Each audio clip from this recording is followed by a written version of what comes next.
Assalamualaikum. Ayah lama sakit dah? Dia sakit pneumonia tapi saya jagalah.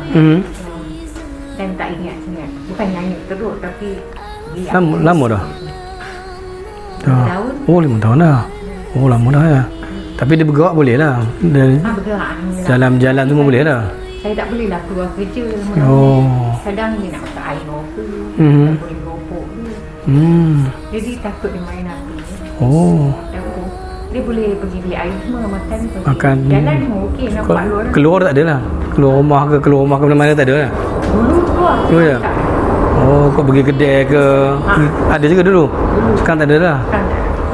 Kalau tak ada, dia tak boleh lah? Takut dia lupa lah. Lupa jalan balik ya, gitu? Pisau itu.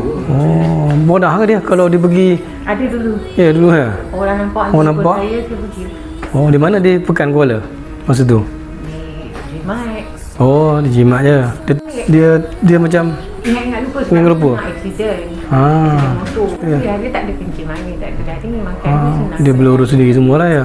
Makan dia mau jugalah. Tak kira lah. Ya, tak kira lah. Alhamdulillah lah, gitulah.